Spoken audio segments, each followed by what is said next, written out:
Hi everyone. आज है 6 फरवरी 2025।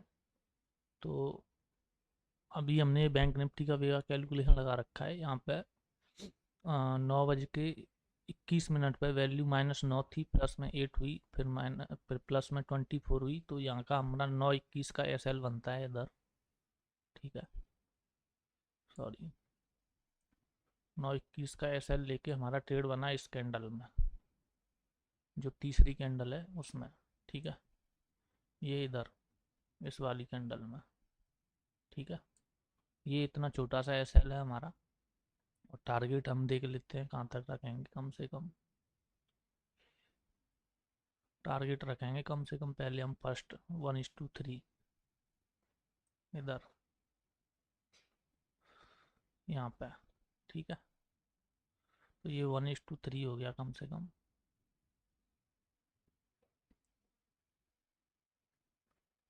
अभी देखते हैं बैंक निफ्टी का है ये।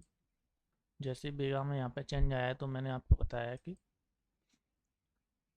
फर्स्ट टाइम चेंज आया है ये। पहले -16 थी, फिर -6 हुई, फिर -9, -9 से 8 हुई, प्लस में फिर 24 हो गई। ठीक है, तो उसके हिसाब से यहाँ पे हमारा ट्रेड बना। और 1:1 तो अभी हमें तुरंत ही मिल ही रहा है। 1:1 तो इसमें तुरंत ही मिल जाता है जहाँ तक मैंने देखा है।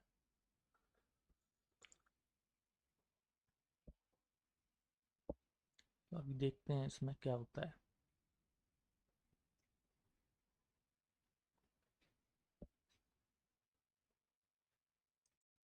इसमें देखने वाली एक बात ये है कि सुबह जैसे ही स्टार्ट हुआ मार्केट, तो ये वैल्यू प्लस में 8 थी 9:17 पे, फिर -17। तो यहाँ सबसे ज़्यादा जो वैल्यू है वो आपको देखनी है कि जो सबसे ज़्यादा वैल्यू थी वो -17 थी 9:18 पे।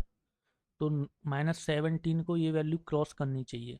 तो -17 को जब ये क्रॉस की वैल्यू, जैसे -16 हुई, -6 हुई, -9 हुई, तो ये वैल्यू यहाँ पे क्रॉस हुई 9:22 पे। तो यहाँ 9:22 पे भी आप जल्दी ट्रेड बना सकते हैं, ताकि आपका एसएल छोटा रह सकता है। तो आप देखिए, क्योंकि -9 थी, 9.9 यानी समथिंग ये 10 थी वैल्यू। तो 10 से ये माइनस से पहले तो पॉजिटिव हुई होगी, यानी कि 0 तक आई होगी। फिर उसके बाद ये प्लस में 8.6 हो गई।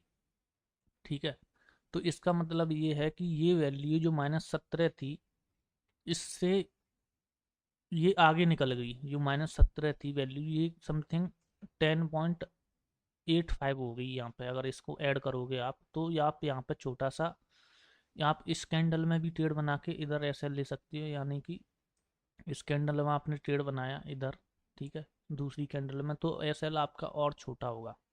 जितना एसएल छोटा रहे उतना अच्छा है आपके लिए, कि आपका जो रिस्क रिवॉर्ड है वो काफ़ी बढ़िया रहेगा। रिवॉर्ड आपका काफ़ी अच्छा रहेगा और रिस्क आपका काफ़ी छोटा रहेगा।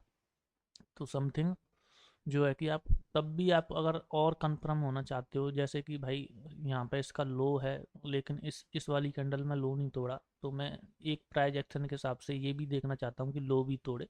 तो कोई बात नहीं, यहाँ तीसरी कैंडल में आपका ट्रेड बन गया। ठीक है, तो यहाँ से भी आपको ट्रेड आपका बना है, फिर एसएल आपको वहीं रखना है जहाँ से वैल्यू चेंज हुई है।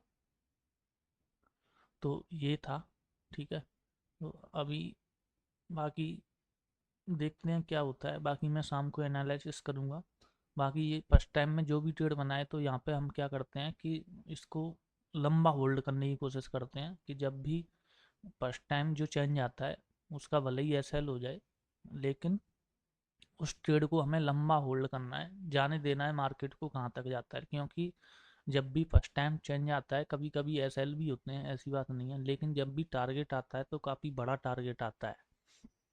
ठीक है, तो ऐसे करके शाम को मैं एनालिसिस करूँगा, एक और वीडियो डालूंगा, वहाँ पर देखें क्या होता है इसमें, इसका एसएल हुआ या टारगेट हुआ। ठीक है, बाकी हम इसको एसएल को यहीं फिक्स रखेंगे और इसको खींचते चले जाएंगे। 1:3 तो है ही, कम से कम आपको लेना है तो यहाँ पे। और बाकी मैं कोशिश करूँगा कि जैसा मुझे मार्केट दिखेगा कि नहीं प्रेशर में है मार्केट, ठीक है, तो हम इस टारगेट को लंबा भी खींच सकते हैं। बाकी मैं शाम को एनालिसिस करूँगा कि क्या होता है। ठीक है, बाकी थैंक यू। वीडियो अच्छा लगा हो तो लाइक करें, सब्सक्राइब करें। Thank you.